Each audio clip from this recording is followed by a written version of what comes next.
Olá pessoal do canal No Caminho Te Conto.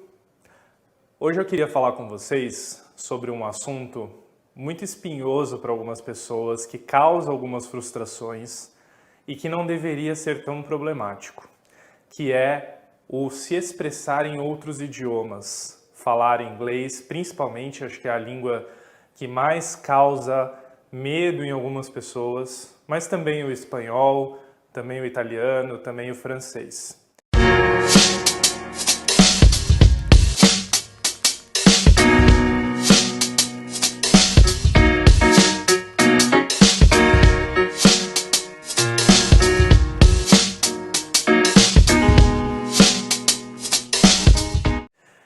O que acontece?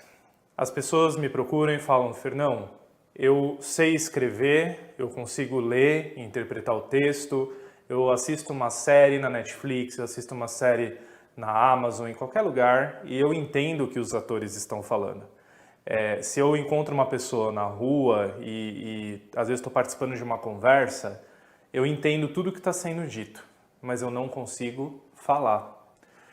E esse é sem dúvida o maior causador de frustração para as pessoas que estudam uma língua, mas não conseguem se expressar nessa língua. E aí eu vou dizer para vocês qual é o meu ponto de vista sobre isso. Nós, seres humanos, temos um grande medo do julgamento alheio. E isso não é segredo nem novidade o que eu estou falando. Mas no fundo, o nosso maior medo é que as pessoas riam de nós. A gente tem medo que um parente, um amigo, ou às vezes até nós mesmos, que a gente ria de nós mesmos. Isso é uma limitação que você mesmo se coloca por conta do medo do julgamento do outro. Então, eu vou contar um pouco da minha experiência. Eu sou autodidata em inglês e espanhol. Eu, desde pequeno, assim, como que começou, né? Quando eu estava na 6ª série, eu tirei uma nota 4 numa prova de inglês. E eu era o nerdzinho, então eu queria sempre tirar 9 e 10. Aquele 4 mexeu muito comigo. A professora percebeu que aquilo tinha mexido comigo, então ela começou a me desafiar. E ela percebeu já com 11 anos que eu gostava de desafios. Então, a partir dali eu comecei com tradução, traduzir texto e realmente comparar, pegar um texto em inglês, pegar um texto em português e ir juntando, né, as frases e entendendo como que uma pessoa que já sabia falar o idioma, como que ela fazia para traduzir um texto de A para B. Naquela época, 11 anos atrás, há 22 anos atrás, né, quando eu tinha 11, não tinha a internet como ela é hoje, redes sociais, textos, então era quase tudo impresso o que eu usava para estudar. Mesma coisa foi com o espanhol. Eu já, com aquela idade, comecei a estudar espanhol porque eu queria trabalhar com diplomacia e no fim acabei vindo para a área do turismo, mas a minha meta original enquanto criança e pré-adolescente era ser diplomata. Então eu comecei com esse caminho aí de tradução simultânea. O tempo foi passando, eu fui pegando vocabulário, fui aprendendo, fui entendendo e com os anos, tá, pessoal? Então, os meus pais, na época, eles não tinham condições financeiras de me pagar uma escola particular de inglês nem de espanhol. Então, eu sabia que aquilo dependia muito de mim. Depois eu morei na Austrália para aperfeiçoar o que eu já tinha aprendido. Eu fiz algumas aulas particulares de espanhol também, sempre voltado para o business, para aperfeiçoar o que eu já tinha aprendido, mas isso eu já tinha mais de 20 anos. Então, voltando, com o tempo, o que eu percebi que faltava para mim? Eu já tinha o writing, né? Escrevia bem, lia bem, o reading, ouvia bem, que é o listening, faltava o speaking, que é o grande medo da maior parte das pessoas. Não tem jeito, você tem que dar a sua cara a tapa. Você tem que se preocupar menos. Seja o primeiro a rir de você, mas ria com respeito, não com deboche. Porque o medo da gente, no fundo, é que as pessoas debochem de nós. Que elas falem, cala a boca, você não sabe falar, fica quieto. E deixa falar, gente. Não importa o que o outro vai falar de você, em nenhum aspecto da sua vida. Porque é um negócio de você com você mesmo. Tem que ser uma competição sua consigo mesmo. Você não tem que provar nada para ninguém. Se você está falando o inglês que não é perfeito num call, e principalmente no mundo empresarial, né? Que a gente tem que participar de calls, conduzir reuniões, às vezes tem que debater com uma pessoa que mora em outro país uma ideia, uma iniciativa, e é daí que geram-se os maiores medos. Não tenha medo de não se expressar corretamente o tempo inteiro. E até uma coisa que eu também sempre procurei fazer. Enquanto eu falava e eu percebia que eu cometia um erro, tipo, por exemplo, he do, ao invés de falar he does, eu me corrigia, eu mesmo corrigia a frase no meio da conversa. Porque não importava se a pessoa ia ouvir eu me corrigindo ou não. Porque isso é uma atividade de fixação no seu cérebro. Você se corrigindo enquanto você fala, você entende que o certo é he does e não he do.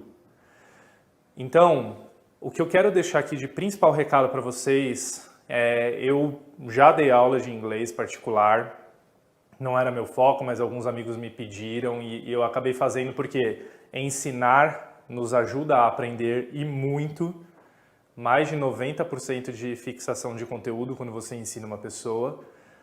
Eu já fiz aí, participo desde cedo, né? Desde 20 anos, participo de calls com o exterior ou respondendo e-mail. Então eu já tenho essa facilidade. Mas para você que está começando ou para você que já lê, que já escreve, que ouve bem, comece a falar sem medo de ser feliz, sem medo de passar vergonha.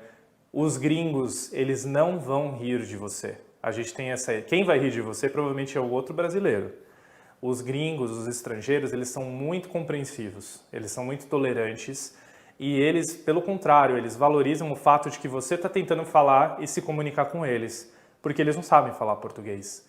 Então a gente tem uma ideia incorreta de que vai me expor, de que eu vou perder credibilidade, de que eu vou perder moral junto com as pessoas de fora e muito pelo contrário. Eles vão valorizar muito a sua atitude de você estar tentando se comunicar com eles. Esquece o brasileiro besta que está lá do seu lado rindo e falando de você e tentando te diminuir por causa disso. Porque no fundo, o seu medo de falar qualquer outro idioma é um medo de ser motivo de chacota. É o medo de outra pessoa rir de você. É uma coisa da nossa cultura, né? A gente tem aí a cultura dos memes. O Brasil é um dos maiores produtores de meme, a gente tem medo até de virar meme em algumas situações. Não tenham esse medo com vocês, porque daqui a um tempo tem uma frase muito interessante que fala: um dia eles riem de você, no outro dia eles têm que te procurar porque você realmente está na frente, você é a referência. Então deixa rir de você hoje. Daqui a um tempo essas pessoas vão ter que tirar o chapéu para você pela sua fluência, sua capacidade de comunicação em outro idioma.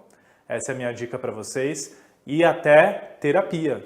Terapia pode ajudar, sim, vocês a vencerem esse medo. Porque muitas vezes está relacionado a traumas de infância. Se você tinha um pai ou uma mãe que mandava você ficar quieto se você falava alguma coisa errada, que dava um tapa em você. Parece que não, gente, mas a gente traz muita coisa errada que não foi boa da nossa infância, porque não se permitia a cultura do erro. A gente cresce muitas vezes em famílias que tem até aquela postura meio militar mesmo, que você tem que acertar sempre, ser o melhor sempre e ser o mais fodão sempre, e isso faz mal para a criança. Então, talvez aí seja também a resposta do seu medo de falar outros idiomas. E a sua carreira vai deslanchar ou você vai fazer amigos no exterior. Esquece o que os outros vão pensar e falar de você, tá certo? Qualquer coisa me chama, meu e-mail é fernão@loureiroconsultores.com, minha rede social, meu Instagram é @fernãoloureiro e no LinkedIn, Fernão Loureiro, tá bom? Um abraço, até o próximo vídeo.